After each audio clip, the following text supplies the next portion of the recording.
Hi there guys, Sam here, welcome back to another video. You join me once again in my Mk7 Golf R to talk a little bit around, is the Mk7 Golf R still exciting? This is off the back of obviously the announcement of the Mk8 Golf R, and the things like the Mk8 Club Sport and the GTI and bits like that. And also my experience from sort of last year. 3.5 years or so of owning this car. So yeah, let's get straight into this video then. So yes, welcome back to another video. I hope you are all well. And I thought I'd bring it back to basics a little bit on the channel around my Mk7 Golf R, a car that I still love and enjoy today. But is it like an exciting car? You know, is it something that you'd get out of bed for on an early morning to go for a drive with? Is it something that you would aspire to own, I should say. Now, I have a lot of support on this channel in the community. It's a community channel who have Mk7 Golf Rs or just they're enthusiasts and just have an interest about it, and that's fantastic. And the reasons probably why I find this car quite exciting is probably not the same as everyone else, but yeah, I'll kind of explain it a little bit further.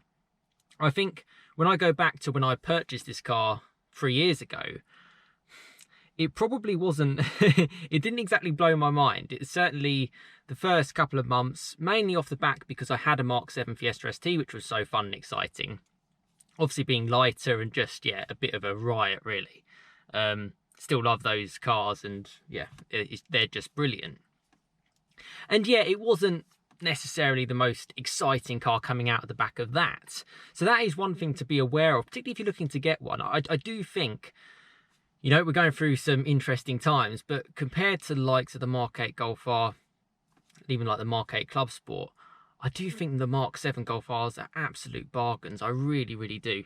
I think so much is playing into its hands. I think there's so many out there in the used market. Yeah, there's so much support as well. Hopefully channels like mine would help you out, and forums and, yeah, dealerships or whatever to kind of, yeah, keep you going.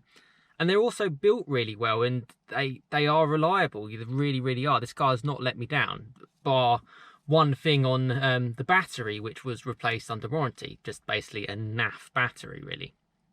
So that's really, really great. Unfortunately, by being very solid and very reliable and very easy to daily, it potentially doesn't make it the most exciting car in that regard. You know, sometimes you'd want a little bit of a risky car. You know, is it going to make the next journey? Some people prefer that. I personally would like a car that does work. You know, it's got my back when I need it on a, yeah, whether I'm commuting to work or whether I'm seeing family or where I'm just, you know, going on a trip or something like that. You know, I want this car to have my back, and it has. And one thing I will stress is it's definitely a slow burner. I think the longer you own the car, the better it becomes. I feel like it's probably at its best stage as it's ever been since I've owned it. And partly because, A, it's not worth as much as it once was 3 years ago. So that kind of takes a little bit of the pressure off. When you look at what else is out there as that sort of one car garage, I can't really think of anything else better, particularly at the price. Yeah, as I've done videos on the past, the Mk8 Golf R, you know, you're looking at nearly a £40,000 car. Whereas you can pick a decent one up of these for sub £20,000, and in fact, even less than that.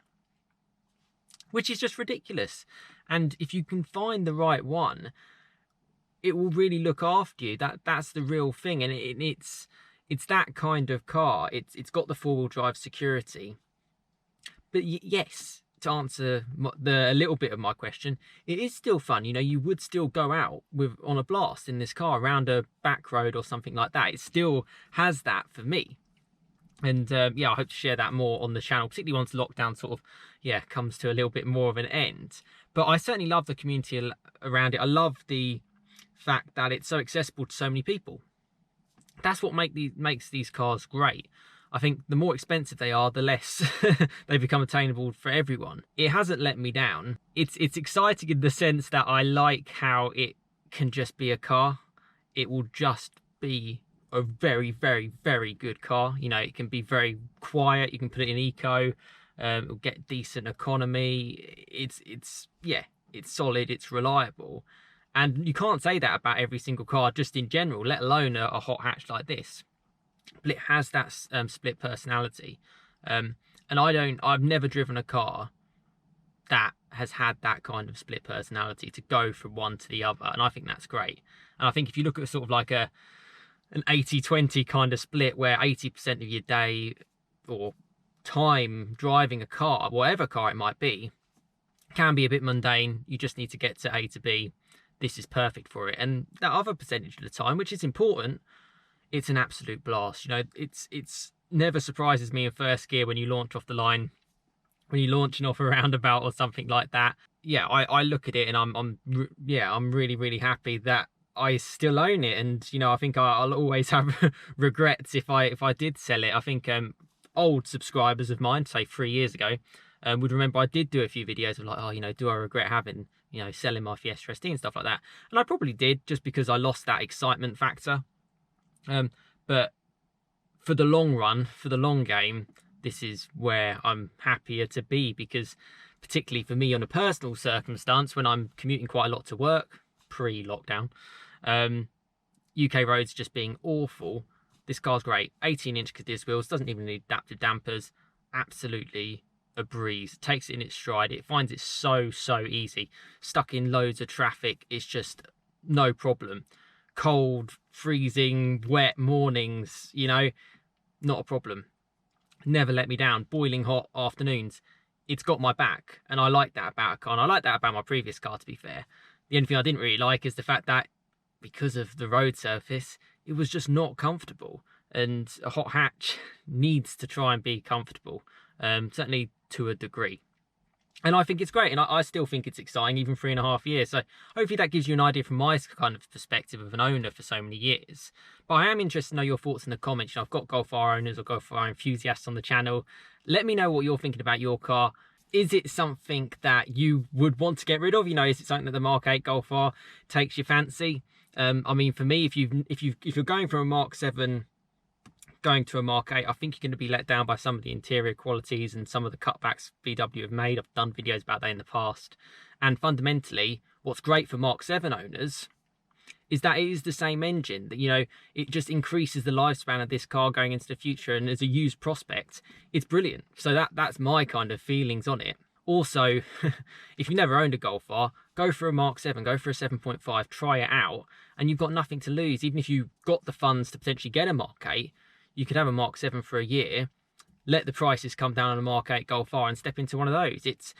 It's a no-brainer to kind of try these cars out. I just think they're brilliant. You've got to find the right one. I generally think I got very lucky with this car. It was 1,400 miles from a main dealer, you know, dealer-owned car. And yeah, I got lucky, you know, and I'm very happy with it. The more time goes on, the more owners a car has, it obviously decreases those chances, particularly as some of these cars can be driven in probably the wrong type of way. You don't want to be caught out with an unexpected bill because someone's been absolutely dragging the hell out of the car. And please check back on some previous videos I've done over the years as well if you're interested in getting this car. Yeah, my experience over the last 3 years might be able to help you and make you take that next step to potentially going for one.